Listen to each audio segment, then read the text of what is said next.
Years ago, in South Korea, a young man named Yong-hoo lives with his father, Sergeant Park, after the premature loss of his mother. Despite the difficulties, Park raises his son alone, and at night, he leaves him with his mother and goes to work as a highway patrolman. On another day at work, the sergeant stops a car on the road and asks the driver to roll down the window. However, inside the vehicle, Park sees two young people, apparently in a state of hypnosis, and orders them to take a breathalyzer test. Instead, the young driver, who is wearing a ring in the shape of a crow, accelerates the car and drives off down the road. The sergeant grabs onto the door and tries to stop him, but the driver attacks him and knocks him onto the road, leaving Park seriously injured.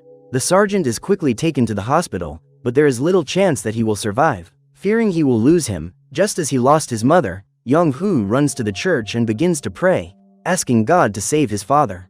At that moment, a young priest sits down next to him and begins to pray with the boy, saying that with the power of faith, anything is possible. Yong-hoo believes this, and later returns home, where he waits for news from the hospital alongside his grandmother. The boy falls asleep, and in his dreams, Park appears before his son, asking him to behave well and help those in need.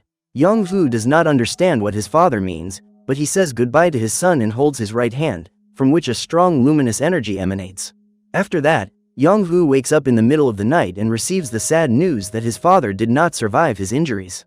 The next morning, a funeral is held in honor of Sergeant Park, and the young priest appears to offer his condolences to the family. However, Yong-hoo feels deceived, and overcome with anger, he throws a crucifix at the priest's face, saying that God did not hear his prayers. In the present day, Yong-hoo has pursued a career as an MMA fighter and has become an undefeated middleweight champion. He travels to the United States to face John White, an American fighter who wants to win his title. As soon as the referee announces the start of the fight, John kicks the champion, but Yong-hoo dodges the attack and retaliates with a punch. This blow knocks out his opponent, but the champion is overcome with uncontrollable rage and begins to attack John furiously. Luckily, the referee intervenes in the fight and saves the challenger, with Yong-hoo winning another victory. After that, he travels back to Seoul and falls asleep on the plane, where once again, he has a dream about his deceased father. The two appear to be in a mausoleum, and Park calls his son to follow him to the end of the corridor. There, Yong-hoo sees an altar with a crucifix, and still harboring resentment toward God for the loss of his father, he tries to throw the object away. However, the sacred object sticks to his hand, and soon after, a flame begins to burn Yong-hoo's arm. This terrifying vision causes the fighter to wake up on the plane, but when he sees his hand bleeding, he realizes that the dream was real. Even with this injury, Yong-hoo covers it with a bandage and goes to his apartment to rest for a while. In the middle of the night, a frightening shadow-like entity appears in the darkness and begins to torment the fighter. Yong-hoo cannot open his eyes or move, but when it sees the wound on his hand, the entity flees.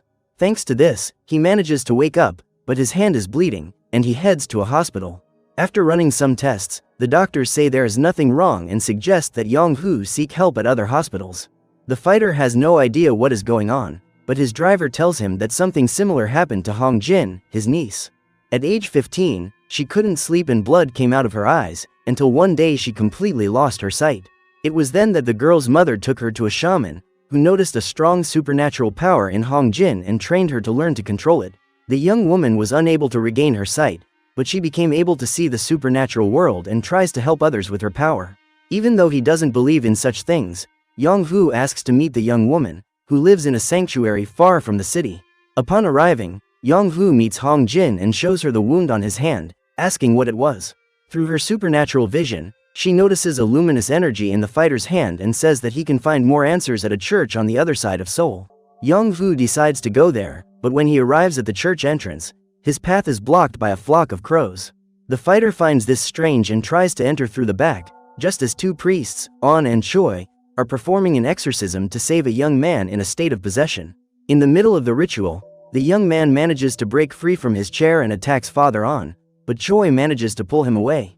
However, the man jumps towards him and spews dark slime from his mouth, causing Father Choi to flee in desperation. Finally, the possessed young man sets out to finish off Father On, when Yong-hoo stops him and throws the madman away. He then tries to hold the man down, but when he does so with his injured hand, a white flame begins to burn the young man's head. Seeing this, Father On seizes the opportunity and pours holy water, causing the flame to grow and burn the evil spirit. Thanks to this, the young man is freed from possession, and Yong-Hu realizes that the flame came from the wound on his hand.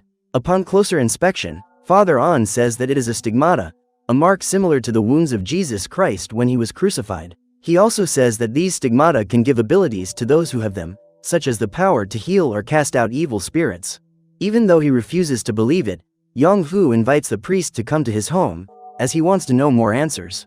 Once there, Father An says a prayer to keep evil spirits away from the apartment, and upon entering Yong-Hu's room, he sees a photo of the young man with his father. It is then revealed that Father An is the same priest who prayed with the young man years ago, before his father passed away. However, he decides to keep this a secret, and before leaving, he leaves a necklace with a cross to protect the young man. Upon returning home, the priest calls the Vatican, saying he has found evidence that a bishop of darkness is in Seoul. This bishop is a servant of evil spirits, responsible for choosing victims and putting them into a state of possession to serve his evil purposes. Unbeknownst to the priest, this bishop of darkness is Ji Shin, owner of a nightclub called Babylon and also responsible for eliminating Sergeant Park. That night, Ji Shin goes to his nightclub and, through a secret door, reaches an altar created in honor of the entity known as the Sacred Serpent. In exchange for immortality and eternal youth, Ji Shin offers the souls of his victims, acting in the shadows of Seoul. However, his path is about to cross that of Father An, who goes to the archdiocese in search of a new assistant, but the other priests refuse to perform exorcisms. Despite his experience as an exorcist, Father An knows he cannot fight the Bishop of Darkness alone. Not knowing what to do, he returns home, where he finds Yong-Hu waiting outside. The fighter found his address through a church secretary and says he still needs his help. Even with the protection ritual performed in his apartment, he still can't sleep, and the stigma on his hand continues to worsen. The priest then gives him a rosary blessed by the Pope himself, which will serve as protection against evil spirits. Along with this, An says that the only weapon capable of warding off evil is the power of faith, but Yong-Hu reveals that he has stopped believing in God since he lost his father. Upon hearing these words, Father An tells him that he also lost his faith when his mentor passed away after teaching him everything about exorcisms. However, as time went by, he realized that God's intentions are not always clear at first, but faith can bring answers. Since then, Father An has been passing on what he has learned and seeks to help others, although he does not know how long he will be able to continue. Upon hearing all this, Yong-Hu begins to admire him and even offers him a ride. On the way, Yong-Hu recalls the exorcism performed at the church, where Father An was almost eliminated by the possessed young man. The young man says that it is very risky for him to act alone and offers to help, but Father An refuses, as he does not want to involve him in such dangerous work. Finally, the priest tells Yong-Hu to stop at an apartment, where he will respond to another call of possession. Before leaving, he thanks the young man for all his help and heads to the building, but at that moment, Yong-Hu has the impression of seeing the image of his father through the priest. Fearing that something might happen to him, Yong-Hu decides to go help him and covers the stigma on his hand with a glove. Seeing that he will not give up, the priest accepts his help and the two go to the home of a young mother, whose face is injured as if she had been attacked. She then points to the stairs and says that her daughter, Soo Jin, has been possessed by an evil spirit. The two then arrive at her room, but before entering, Father An draws a cross using a pencil made from a sacred olive tree to prevent the entity from escaping. They then enter the room and find the young woman, who is surprised by their arrival and asks what is going on. The priest believes she is faking it and raises the crucifix in front of her, but Soo Jin places her hands on the object and nothing happens. After that, the young woman says that her mother suffers from severe depression and that she inflicted the wounds on her face herself. The priest is still not convinced and performs another test, touching another cross to the young woman's face, but once again she is unaffected. The priest then calls Yong-Hu out of the room and says that despite these signs, the evil spirit may be hiding inside Soo Jin. To test this, the priest runs towards the girl and, with Yong-Hu's help, pours holy water directly into her throat. As he feared, the holy water takes effect and the young woman begins to vomit blood, revealing the entity inside her body. With an evil expression on its face, the creature begins to attack the priest and pushes him against the wall. Yong-Hu rushes to help him and tries to pin the young woman to the bed, but she manages to levitate her body and pushes him toward the ceiling. Looking the young woman in the face, the fighter sees a red glow in her eyes, and the entity reveals that it was responsible for eliminating his father. This provokes Yong-Hu's fury, who pushes the evil spirit back onto the bed and begins to attack the girl. Father An is forced to pull him back, and the two struggle with each other, while the evil spirit encourages the fighter to let himself be controlled by anger. Seeing that he is losing his mind, Yong-hu calms down, removes his glove, and holds the possessed girl's face, using the power of the stigma on his hand. As he does so, Su-jin's head is burned by flames until Father On pours the bottle of holy water, expelling the evil spirit once and for all. After the exorcism, the priest calls her into the room to talk and asks if she has interacted with anyone in the last few days. He believes that Su-jin ended up meeting the Bishop of Darkness and that he was the one who put the spirit inside her body. However, before she can speak, Su-jin begins to cry tears of blood and feels a sharp pain in her throat. Far away, Ji-shin begins to perform a ritual at the altar of the sacred serpent, and using a voodoo doll, begins a series of attacks on Su-jin. Seeing the young woman suffering, Father On says a prayer to block the dark magic. Thanks to his faith, Ji-shin's ring begins to burn, as does the voodoo doll, which is covered in white flames, thus breaking the dark bishop's connection with Su-jin. After this incident, Father On lets the young woman rest for the rest of the night and returns home with Yong-hu. The two also decide to rest a little, and during dinner they talk about their lives, and the priest asks why the young fighter wanted to help him. Yong-hu reveals that before his father passed away, he appeared in his dreams, asking his son to help all those in need. For this reason, even though he does not believe in the supernatural or the existence of God, he felt he needed to help Father On, thus fulfilling his father's wish. As the two continue their conversation, Ji-shin performs another ritual, this time sacrificing a crow and asking the sacred serpent to change his appearance. He then takes the form of Father Choi and goes to a Catholic orphanage, where he finds a young man named Ho-sok being attacked by his classmates. After the fight, Ji-shin goes to Ho-sok and promises to help him become stronger so he can defend himself. The young man accepts, and then the Dark Bishop performs a ritual, casting several evil spirits into Ho-sok's body. After that, Ji-shin goes to Father On's apartment, where he sees Yong-hu leaving to get his motorcycle from the parking lot. The man then calls out to him, saying he is On's former assistant, but he advises Yong-hu not to trust him, as the priest is actually an evil entity. The young fighter does not believe this and returns home, but these words leave him in doubt. The next morning, Father On receives a call from the orphanage, saying that one of the students has been possessed by a spirit. He then calls Yong-hu, but due to the suspicions Ji-shin has planted in his mind, the fighter refuses to answer. Soon after, he receives another call, this time from his manager, with a new fight offer in the United States. Minutes later, Father On arrives at the orphanage and sees 4 nuns praying around the boy, who is completely possessed by the evil entity.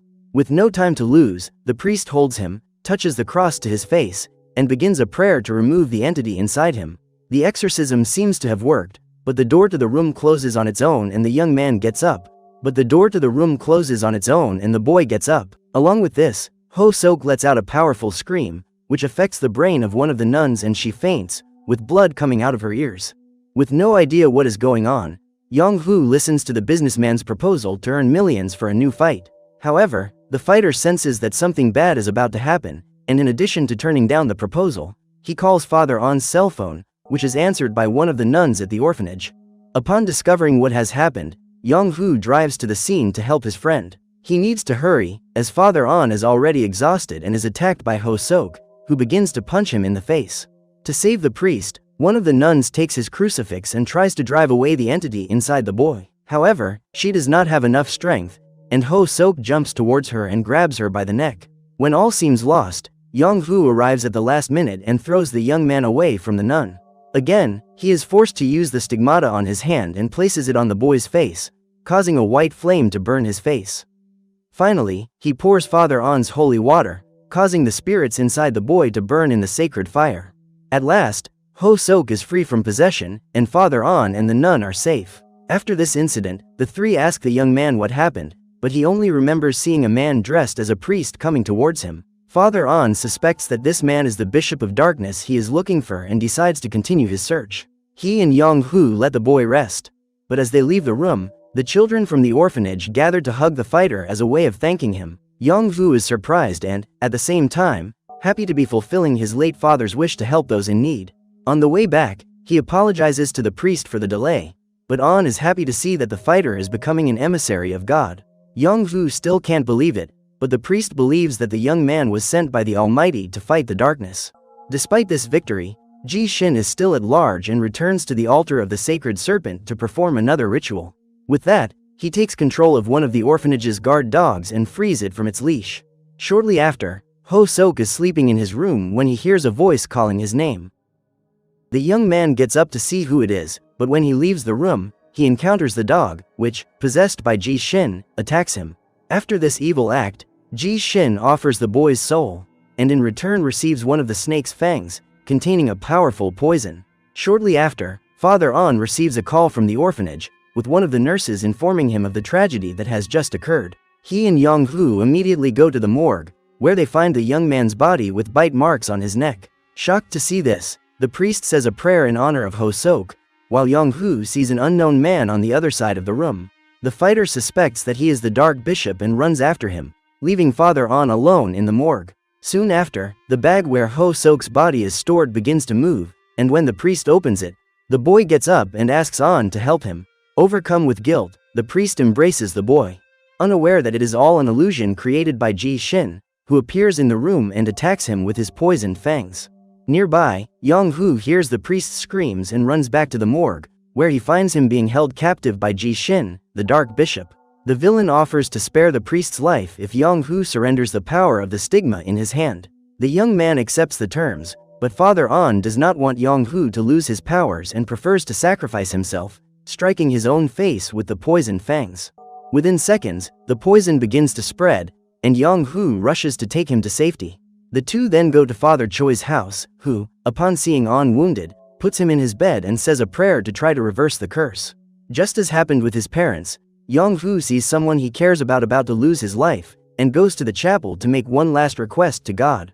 Before the image of Jesus crucified, he asks for Father On to be spared, but despite his prayers, nothing happens.